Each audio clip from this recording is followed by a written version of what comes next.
असली उत्तराधिकारी कौन? एक बहुत ही पूजनीय गुरुजी थे। उनका एक आश्रम था। उस आश्रम में बहुत सारे बच्चे थे और गुरुजी वृद्ध होते जा रहे थे। गुरुजी को चिंता थी कि मेरे इस आश्रम का अगला उत्तराधिकारी कौन होगा। गुरुजी अपने बचा हुआ जीवन का समय हिमालय में जाकर साधना करने में बिताना चाहते थे। फिर भी इतने सारे बच्चों में दो शिष्य उनके बहुत ही प्रिय थे।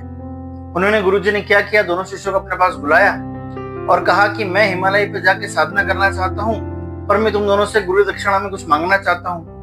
दोनों शिष्य विनम्रता से बोलते हैं, हाँ जी गुरुजी बताइए, हम क्या कर सकते हैं। गुरुजी क्या करते हैं, उन्हें एक एक मुट्ठी गेहूं देते हैं और बोलते हैं कि ये गेहूं तब तक संभाल के रखना जब तक मैं वापस ना आ जाऊं, और यही तुम्हारी गुरु दक्षिणा है। दोनों शिष्य अपने गेहूं ले लेते हैं। एक उसको मस्त गेहूं की गुठली में बांध के आलिया में रखता है, रोज उसके अगरबत्ती लगाता है क्योंकि गुरुजी उसके लिए पूजनीय थे। एक स्टूडेंट क्या करता है, खेत में ही जहां आश्रम के पीछे जमीन थी वहां गेहूं को फैला देता है क्योंकि उसके लिए गुरुजी बहुत ज्ञानी थे।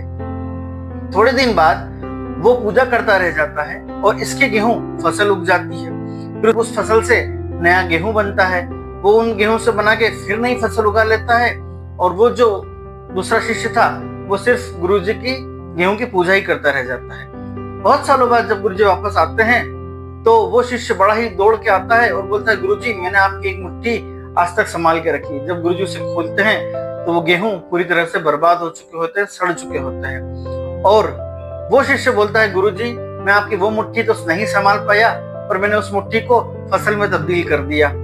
जैसे ही गुरुजी वो लहलहाती फसल देखते हैं बहुत ही प्रसन्न होते हैं और ये बोलते हैं कि गुरु का असली ज्ञान वही है जो शिष्य उस ज्ञान को फैलाए, और तुमने वही किया कि तुमने उस ज्ञान को संभाला नहीं, उस ज्ञान को फैलाया। तो मैं अपना उत्तराधिकारी तुम्हें चुनता हूँ। ये बात सुनते ही उस पहले शिष्य को समझ में आ जाती है कि ज्ञान सिर्फ रखने की नहीं, बांटने की चीज होती है। तो दोस्तों, ज्ञान हमारे पास भी बहुत है, बांटते नहीं है।